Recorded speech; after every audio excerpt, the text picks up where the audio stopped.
y bienvenidos a un vídeo que es un poco especial. Alf, tú serás el suplente especial. ¡Soy especial! Ya os habréis dado cuenta que a diferencia de otros vídeos no ha habido una presentación, sino que hemos pasado directamente a la clase con las imágenes detrás de mí. Aunque ahora que lo pienso, eso no tiene absolutamente nada que ver con que el vídeo sea especial o no, pero bueno, este vídeo es especial porque lo vamos a dedicar al arte. Llevamos muchas clases hablando de la Edad Media y sin embargo en ningún momento hemos hablado del arte medieval. Más de uno podría pensar, al profe se le ha olvidado. Pues bien, no es así. Simplemente he querido juntar en dos vídeos todo el arte medieval. En este primer vídeo especial hablaremos del arte románico y en el siguiente nos dedicaremos a explicar las claves del arte gótico. Pues bien, ahora sí vamos a hablar de historia del arte.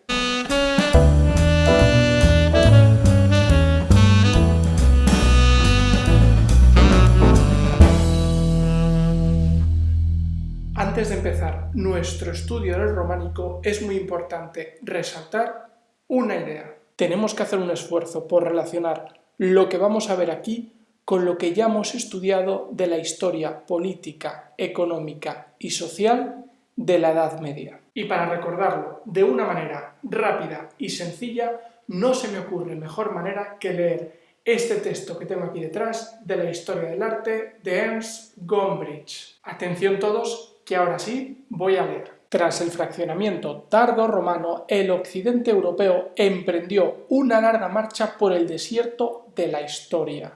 Una marcha que tuvo su primer oasis en la tentativa carolingia, que ya hemos visto, de resucitar las condiciones del Imperio Romano.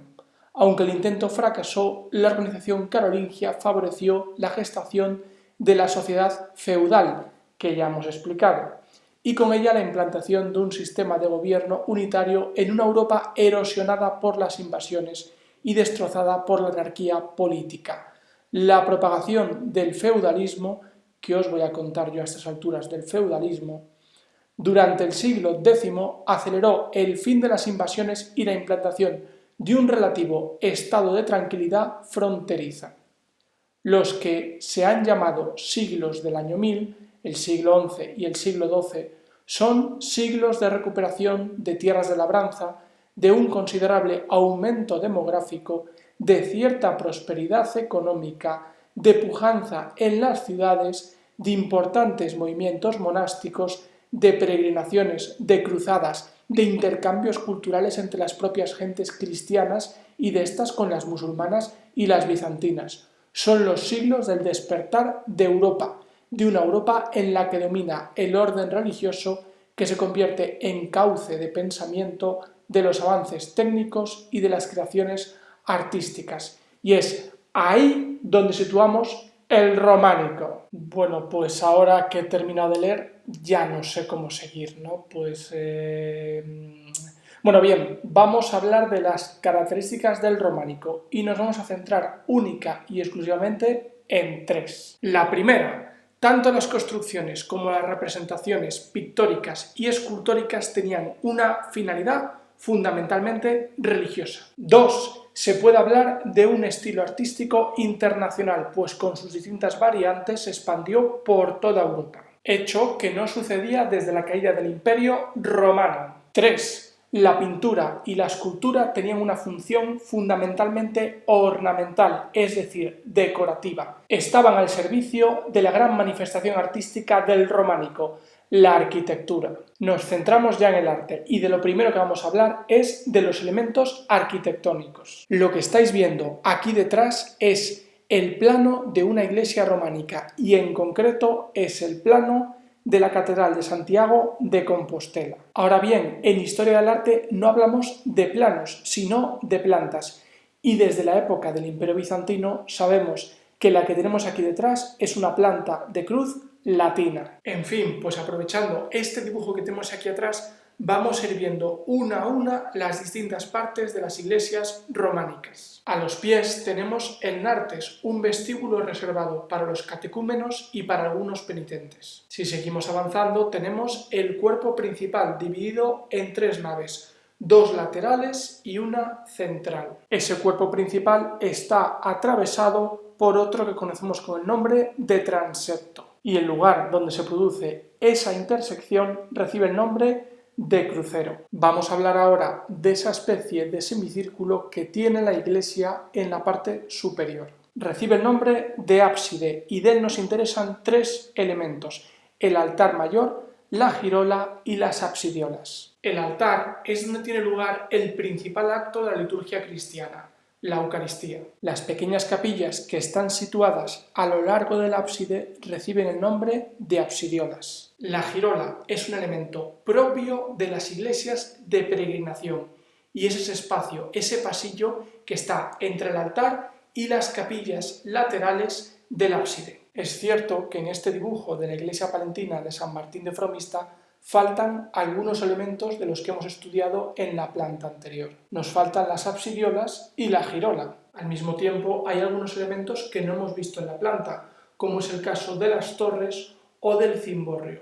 Pero eso ahora mismo da igual. Lo que quiero es que veáis en alzado lo que antes hemos visto en el plano. Vista la planta y visto el alzado, vamos a pasar a ver otros elementos del arte románico, en concreto los contrafuertes. Como se puede ver en la imagen, eran muros laterales que se ponían adosados a las paredes de las iglesias para evitar que éstas cedieran.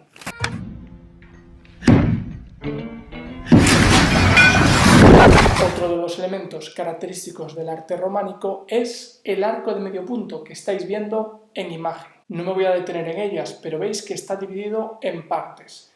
Tiene la clave, el estradós, la dovela, el intradós, la flecha y la imposta. Un arco de medio punto que se prolonga en el espacio recibe el nombre de bóveda de cañón y es lo que estáis viendo justamente aquí detrás. Y cuando 2 bóvedas de cañón se cruzan, lo que tenemos es una bóveda de arista. Asombroso. Elemental. Vista la planta, los contrafuertes, el arco de medio punto, la bóveda de cañón y la bóveda de arista, vamos ahora a hablar de los pórticos. Aunque se trata de un elemento arquitectónico, guarda una estrecha relación con la escultura, como bien se puede apreciar en el dibujo que tenéis aquí detrás. Pero ojo, porque esas esculturas también se pintaban.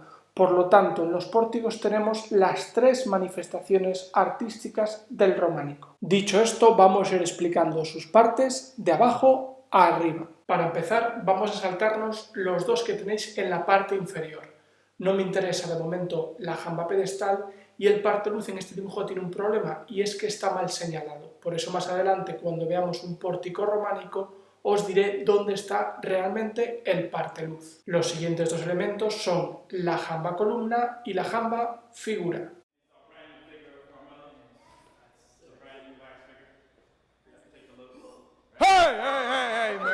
Hey, man.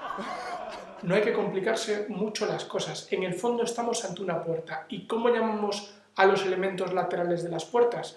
Pues jambas. En el caso concreto de la jamba figura, lo que tendríamos sería una escultura como jamba. Y en el caso de la jamba columna, la jamba sería pues una columna. Continuamos subiendo y nos encontramos con el dintel. Y es más de lo mismo, no hay que complicarse. ¿Cómo llamamos a la pieza superior de las puertas? Dintel. Pues ahí lo tenéis. En los pórticos el nombre es exactamente el mismo. Encima del dintel veis una especie de semicírculo con esculturas. Pues bien, recibe el nombre de tímpano. Y el último elemento son ese conjunto de espacios también semicirculares y de carácter abocinado que tenemos encima del tímpano. Estamos hablando de las arquivoltas. Bien, pues vamos a terminar hablando del único elemento de los pórticos que habíamos dejado en suspenso. Estoy hablando del parteluz. En la imagen que pertenece a la iglesia de Santa Magdalena podéis ver un pórtico con todas las partes que hemos dicho, las jambas, el dintel, el tímpano, las arquivoltas y justo debajo del dintel veis cómo hay una columna central en el pórtico que parte la entrada en 2. Pues bien, eso es el parteluz. Recibe ese nombre porque de algún modo la luz que entra por la puerta queda partida por esa columna central. La verdad es que podríamos seguir hablando mucho del románico, podríamos empezar a sacar las principales manifestaciones artísticas, edificios, esculturas, pinturas.